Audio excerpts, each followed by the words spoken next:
Hey Raiders, I'm Riley, And I'm David. and welcome back to the Raider Rundown. We hope you had a great homecoming week and took advantage of the 3-day weekend. To recap our homecoming court winners and congratulate them one more time, let's throw it back to Marciana and Maddie from the pep rally last week.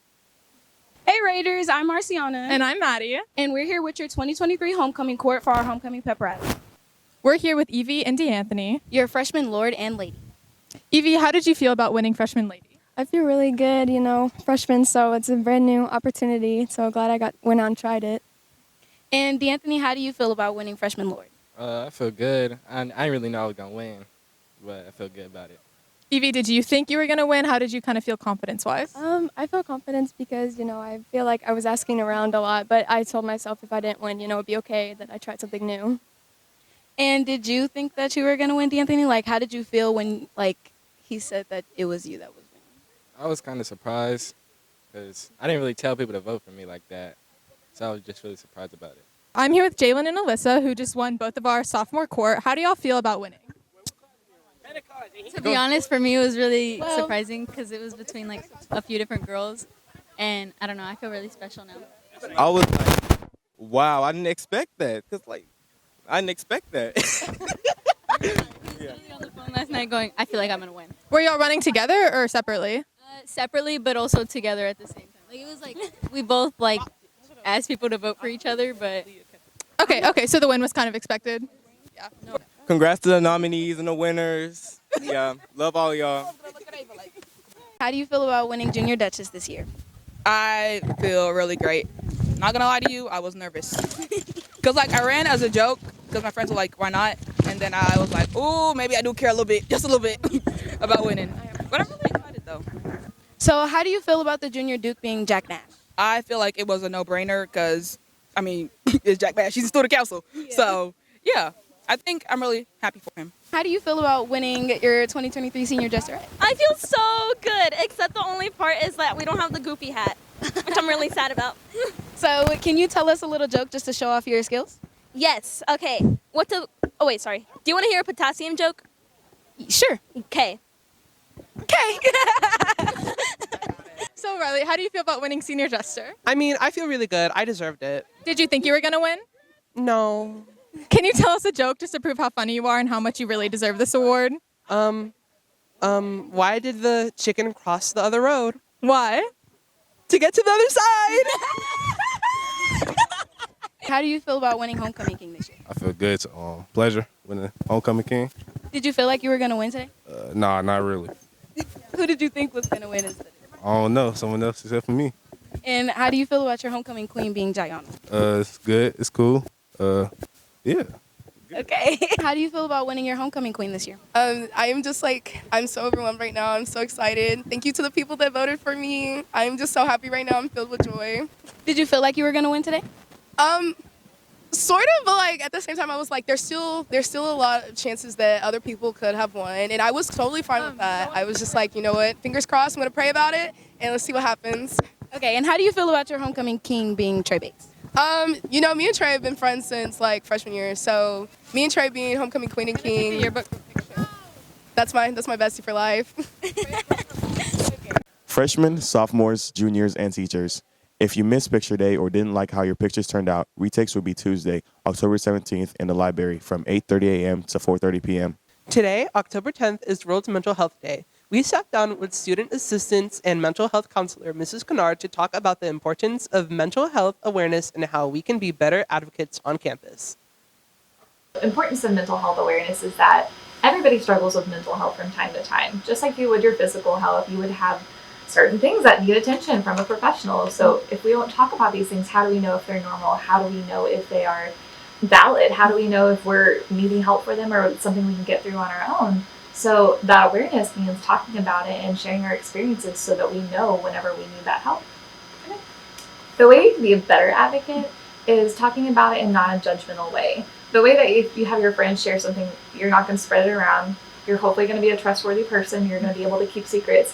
If they're telling you something that's hard for them, don't say that it's not hard. Don't negate it. Don't tell them that other people have it worse. Just say that really sucks. And I'm here for you. You don't have to solve their problems. You don't have to justify what happened to them. You just support them and you be an advocate for them by just being there with them. Yeah. So one of the best ways they can do that is just to check in with themselves and check in with other people. The same way you would say, hey, how's your day going? Really ask that question. Say, how are you feeling? What's going on with you? You don't seem like yourself. Call attention to the things that are really, not like them. And then again, it's not your responsibility to solve it. It's just your responsibility to support, to be a friend, to be an advocate, just by being there for them. Tuesday, October 24th will be the school-wide testing day. Sophomores and juniors will take the PSAT, and seniors will be certification testing or taking the TSI. Everyone must bring your charged district Chromebook and charger. Room assignments will be emailed next week. This Thursday, October 12th, the PTSA will earn 10% of all food purchases at Choi's near Unicorn Lake when you dine in, order online, or order catering. The PTSA thanks you for your support. Many Denton ISD teachers applied and were awarded with grants from the Denton Public School Foundation last month. For one RHS group, the financial support will change the trajectory of an entire community on campus.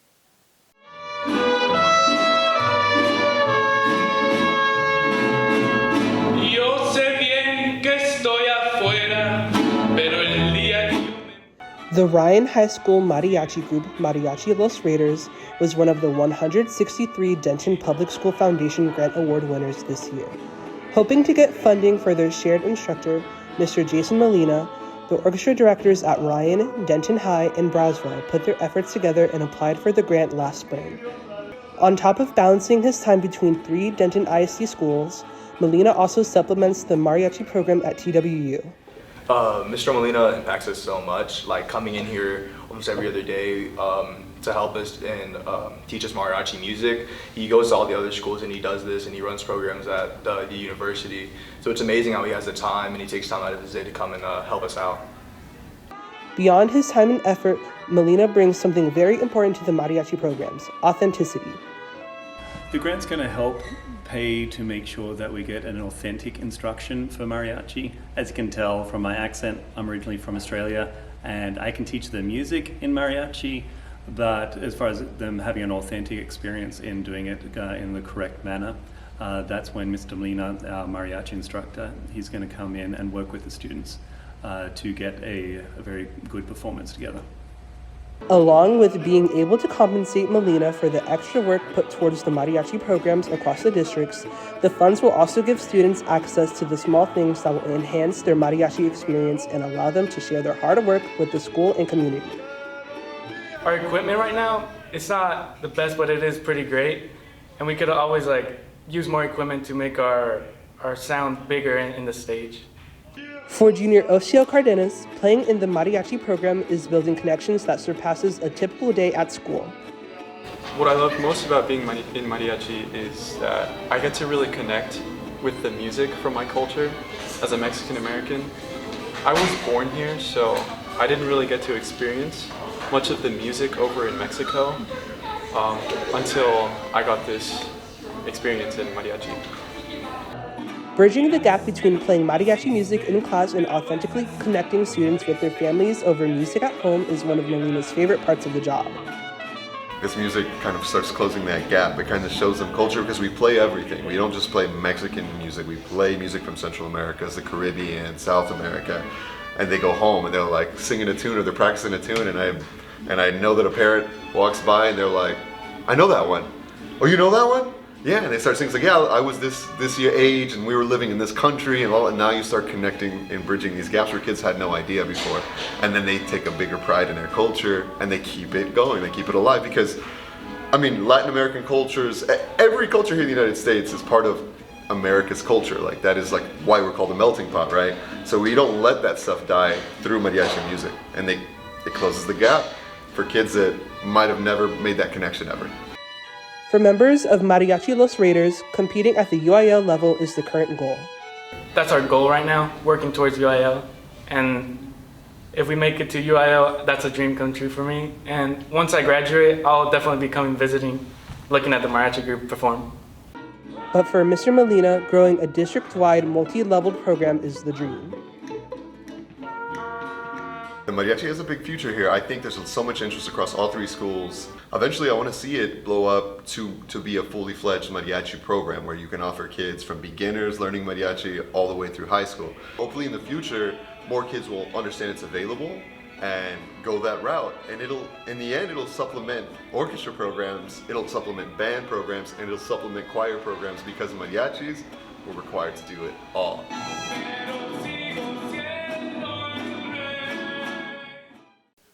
Let's check in with Alaya and Marley for this week's Raider Sports.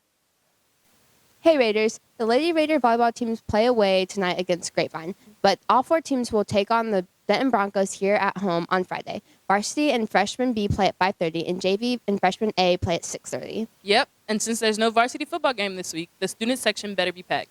See you there! Like Anaya said, there may not be a varsity football game this week, but the freshman and JV teams are still hitting the field on Thursday. The freshman teams will play away at Prosper Walnut Grove.